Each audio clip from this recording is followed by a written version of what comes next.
Praise the Lord. നിങ്ങളെ എല്ലാവരെയും blessed മോർണിംഗിലേക്ക് യേശു ക്രിസ്തുവിൻ നാമത്തിൽ സ്വാഗതം ചെയ്യുന്നു.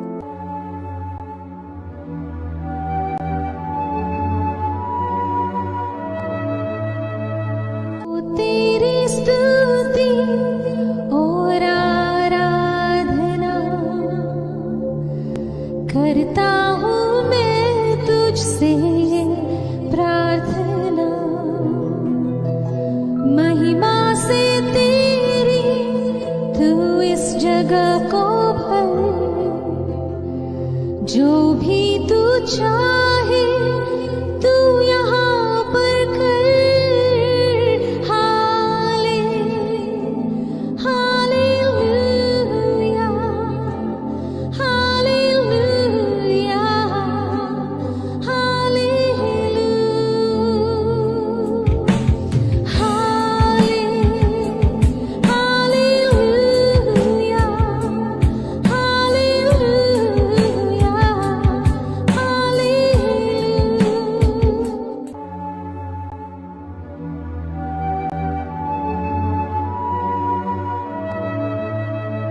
പ്രിയരെ, അനുഗ്രഹിക്കപ്പെട്ട ഒരു പ്രഭാതം കൂടി നമ്മുടെ ജീവിതത്തിൽ അനുവദിച്ചു തന്ന വലിയവനായ ദൈവത്തെ നമുക്ക് ഒരുമിച്ച് ചേർന്ന് നന്ദി പറയും. അത്ര പറയും, ഞാൻ നിന്നതല്ല, എൻ്റെ ദൈവം എന്നെ നിർത്തിയതാണ്. ഒന്നുകൂടെ പറഞ്ഞു കഴിഞ്ഞാൽ 2024 മാർച്ച് മാസം 11-ാം തീയതി വരെയും എന്നെയും എൻ്റെ കുടുംബത്തെയും പ്രത്യേകിച്ച് പകർച്ചവ്യാധിയിൽ നിന്നും അനേക പ്രതികൂലത്തിൽ നിന്നും പ്രതിസന്ധിയിൽ നിന്നും കടലിലെ കൃഷ്ണമണി പോലെ സൂക്ഷിക്കുകയും വിടുവിക്കുകയും ചെയ്ത വലിയവനായ ദൈവത്തിന് നന്ദി പറഞ്ഞുകൊണ്ട് ഈ പ്രഭാത ചിന്തയിലേക്ക് നമുക്ക് ഒരുമിച്ച് അടുത്തു വരാം. പ്രതീക്ഷകൾ അവസാനിച്ചെടുത്ത് പ്രവർത്തിക്കുന്ന ദൈവം. പ്രിയരെ, പ്രാരംഭവാക്യത്തിലേക്ക് അപ്പോസ്തല പ്രവൃത്തികളുടെ പുസ്തകം 12-ാം അധ്യായം അതിന്റെ 11-ാമത്തെ വാക്യത്തിലേക്ക്. പത്രോസിന് സുബോധം വന്നിട്ട് കർത്താവ് തന്റെ ദൂതനെ അയച്ച് ഹെരോദാവിന്റെ കയ്യിൽ നിന്നും യഹൂദ ജനത്തിന്റെ സകല പ്രതീക്ഷയിൽ നിന്നും എന്നെ വിടുവിച്ചു എന്ന് ഞാൻ ഇപ്പോൾ വാസ്തവമായി അറിയുന്നു എന്ന് അവൻ പറഞ്ഞു. പ്രിയരെ, ഈ പ്രഭാതത്തിൽ ദൈവം നമ്മോട് ഇടപെട്ട അനുഗ്രഹിക്കപ്പെട്ട വചനത്തിനായി നമുക്ക് ഒരുമിച്ച് ചേർന്ന് ദൈവത്തിന് നന്ദി പറയാം. എന്നെ കേൾക്കുന്ന പ്രിയരെ, ഈ പ്രഭാതത്തിൽ ഞാൻ നിങ്ങളും ചിന്തിക്കുന്നത് പ്രതീക്ഷ അവസാനിച്ചെടുത്ത് പ്രവർത്തിക്കുന്ന ദൈവത്തെക്കുറിച്ചാണ്. ഞാൻ നിങ്ങളും വായിച്ചു കേട്ട കുറിവാക്യം എല്ലാവർക്കും സുപരിചിതമാണ്. പത്രോസിനെ ഹെരോദാവ് കാരാഗ്രഹത്തിൽ ആക്കിയിരിക്കുകയാണ്. യാക്കോബിനെ കൊന്ന ശേഷം യഹൂദ ജനത്തിന് അത് പ്രസാദമായെന്ന് തോന്നിയിട്ട് പത്രോസിനെയും കൂടെ കാരാഗ്രഹത്തിൽ പിടിച്ചിരിക്കുകയാണ്. അടുത്ത ദിവസം ഹെരോദാവ് പ്ലാൻ ചെയ്തിരിക്കുന്നത് പത്രോസിനെ അവസാനിപ്പിക്കാൻ വേണ്ടിയാണ്. യഹൂദ ജനം മുഴുവൻ പ്രതീക്ഷിക്കുന്നത് പത്രോസിന്റെ അവസാനമാണ്. എന്നാൽ തന്റെ ഭക്തന് വേണ്ടി അന്ന് രാത്രിയിൽ ദൈവത്തിന്റെ ദൂതൻ ഇറങ്ങി കാരാഗ്രഹത്തിന്റെ വാതിലുകൾ തുറന്ന് തന്നെ പുറത്തു കൊണ്ടുവരുന്നത് കാണാൻ കഴിയും. ഈ പ്രഭാതത്തിൽ എന്നെ കേൾക്കുന്നവരെ, നിങ്ങളും ജീവിതത്തിലെ എല്ലാ സാധ്യതകളും അവസാനിച്ചു, ജീവിതത്തിൽ ഇനി വഴിയില്ല എന്ന് പറഞ്ഞാണ് എന്നെ കേൾക്കുന്നതെങ്കിൽ ഇന്നും ദൈവത്തിന്റെ കരം നിങ്ങൾക്ക് വേണ്ടി ചലിക്കാൻ പോവുകയാണ്.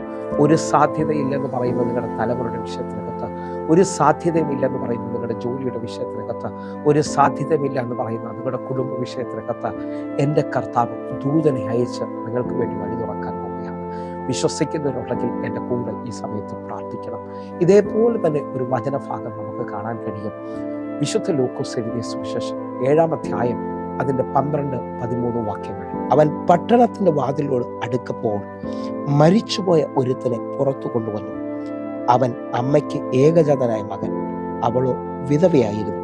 പട്ടണത്തിലെ ഒരു വലിയ പുരുഷാരം അവളോടുകൂടെ ഉണ്ടായിരുന്നു. 13-ാമത്തെ വാക്യം. അവളെ കണ്ടിട്ട് കർത്താവ് മനസ്സലിഞ്ഞ് അവളോട് കരയണ്ട എന്ന് പറഞ്ഞു.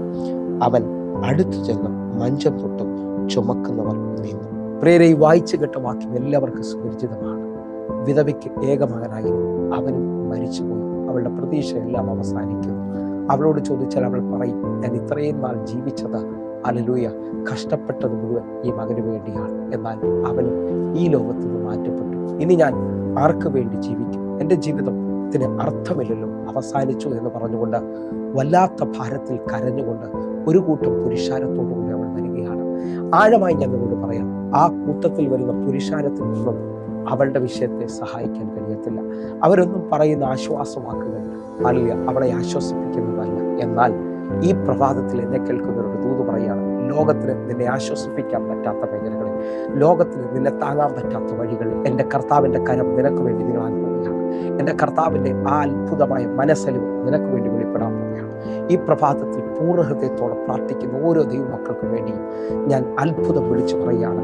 ആ വിധവയുടെ കണ്ണുനീരെ തുടച്ച ആ മകനെ വീണ്ടും ആ വിധവയുടെ കയ്യിൽ ഏൽപ്പിച്ചു കൊടുത്ത അതേ കർത്താവ് നിങ്ങളുടെ ഭവനത്തിൽ ഒരു അത്ഭുതം ചെയ്യാൻ പോവുകയാണ്. കാനാവിലെ കല്യാണ വീട് നിങ്ങൾ ശ്രദ്ധിച്ചാൽ ആ കല്യാണ വീട്ടിൽ എല്ലാം അവസാനിച്ചു എന്ന് ലോകം പറയുമ്പോൾ, ആ വീട്ടിലുള്ളവർ പറയുമ്പോൾ, യേശു കർത്താവ് പറയുന്നു, പച്ചവെള്ളത്തെ വീഞ്ഞാക്കാൻ കഴിയുന്നവൻ.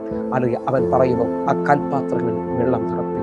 നിങ്ങളുടെ ജീവിതത്തിനകത്ത് ഇനി അടുത്ത ചില മണിക്കൂറുകൾ മാത്രമേ ഉള്ളൂ. അല്ലെങ്കിൽ അവർ ഐസിയുലാണ്, വെന്റിലേറ്ററിലാണ്.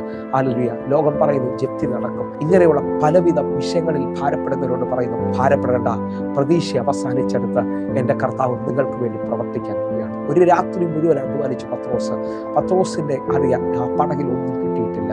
നിങ്ങൾക്കറിയാം മുക്കുവന്മാരുടെ പ്രത്യേകത, രാത്രി മുഴുവൻ അധ്വാനിച്ചു എങ്കിൽ പിന്നെ അടുത്ത സമയങ്ങളിൽ വീണ്ടും ജോലിക്ക് പോകത്തില്ല. എന്നാൽ വല കഴുകിക്കൊണ്ടിരിക്കുന്ന പത്രോസിന്റെ പ്രതീക്ഷ അവസാനിച്ചെടുത്ത് അടുത്ത മിനിറ്റിൽ വലത് സൈഡിൽ അത്ഭുതമുണ്ടെന്ന് പറഞ്ഞുകൊണ്ട് വല ആഴത്തിൽ ഇറക്കാൻ പറയുന്ന യേശുവിനെ കാണാൻ കഴിയും. എന്ന് പറഞ്ഞാൽ ഇനി നീ മണിക്കൂറുകൾ അധ്വാനിക്കേണ്ട, അടുത്ത എൻ്റെ വാക്കിനകത്ത് നിനക്ക് വേണ്ടി ഒരു അത്ഭുതം കർത്താവ് ചെയ്യാൻ പോവുകയാണ്. വിശ്വസിക്കുന്നവരുണ്ടെങ്കിൽ കഴിഞ്ഞ പല വർഷങ്ങളായിട്ട് ഭാരപ്പെട്ട വിഷയത്തിനകത്ത് ഇന്ന് നിനക്ക് വേണ്ടി ഒരു അത്ഭുതം എൻ്റെ കർത്താവ് ചെയ്യാൻ പോവുകയാണ്.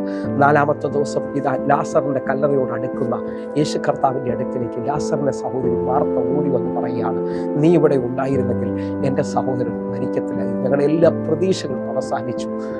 അവൻ മരിച്ചിട്ട് 4 ദിവസമായി. എന്നാൽ എൻ്റെ കർത്താവ് പറയുന്നു, വിശ്വസിക്കാമെങ്കിൽ ദൈവത്തിൻ്റെ മഹത്വം നീ കാണും. ഇന്നും എന്നെ ഈ പ്രഭാതത്തിൽ ശ്രദ്ധിക്കുന്ന ഓരോ ദൈവമക്കളോടും ഞാൻ ആത്മാവിൽ വിളിച്ചു പറയുകയാണ്, ലോകം അവസാനിച്ചെന്ന് പറയുന്ന സാഹചര്യമില്ലെന്ന് പറയുന്നിടത്ത് നീ വിശ്വസിക്കാമെങ്കിൽ എൻ്റെ ദൈവത്തിൻ്റെ മഹത്വം വെളിപ്പെടാൻ പോവുകയാണ്. ഒരത്ഭുതം പ്രതീക്ഷിക്കാമെങ്കിൽ പ്രതീക്ഷകൾ തീർന്നെടുത്ത് ഇതാ ദൈവത്തിൻ്റെ ദൂതന്മാർ ചലിക്കാൻ പോകുന്നു. കണ്ണുകളൊന്ന് അടയ്ക്കാം, പ്രാർത്ഥിക്കാം. ഞങ്ങളെ സ്നേഹിക്കുന്ന ഞങ്ങളുടെ നല്ല ദൈവമേ, പൂർണ്ണ ഹൃദയത്തോടെ എന്നെ കാണുന്ന എന്നെ കേൾക്കുന്ന ഓരോ മക്കൾക്കുമായി ഞാൻ പ്രാർത്ഥിക്കുന്നു. വലിയ അത്ഭുതങ്ങൾ സംഭവിക്കട്ടെ, വലിയ ദൈവപ്രവർത്തികൾ നടക്കട്ടെ. കർത്താവെ, ഇന്ന് ഒരു ഭയങ്കര സാക്ഷ്യം ഈ മെസ്സേജ് കണ്ടുകൊണ്ടിരിക്കുന്ന ഓരോ മക്കൾക്കും വേണ്ടി അത് തുറക്കണമേ അപ്പ. ഇതൊരു സാക്ഷ്യത്തിന്റെ ദിവസമാക്കണമേ. യേശുവിൻ നാമത്തിൽ പ്രാർത്ഥിക്കുന്നു. ആമേൻ, ആമേൻ. പ്രിയരെ, പ്രഭാത സന്ദേശം നിങ്ങൾക്ക് അനുഗ്രഹമാകുന്നുവെങ്കിൽ നമ്മുടെ യൂട്യൂബ് ചാനൽ സബ്സ്ക്രൈബ് ചെയ്യുകയും ഈ ലിങ്കുകൾ നിങ്ങൾ മറ്റുള്ളവരിലേക്ക് ഷെയർ ചെയ്യുകയും ചെയ്യണമെന്ന് ഓർപ്പിക്കുന്നു. അതേപോലെ ഫേസ്ബുക്കിലേക്ക് നിങ്ങൾ ജോയിൻ ചെയ്യണമെന്ന് ഓർപ്പിക്കുന്നു. എങ്കിൽ ഒരു കാര്യം പ്രത്യേകമായി ഓർപ്പിക്കുകയാണ്, എല്ലാ ദിവസവും വൈകിട്ട് 6 മണിക്ക് നമുക്ക് സൂമിൽ ആരാധന നടക്കുകയാണ്. അല്ലെങ്കിൽ ചില വർഷങ്ങളായിട്ട് അത് നടക്കുന്നു.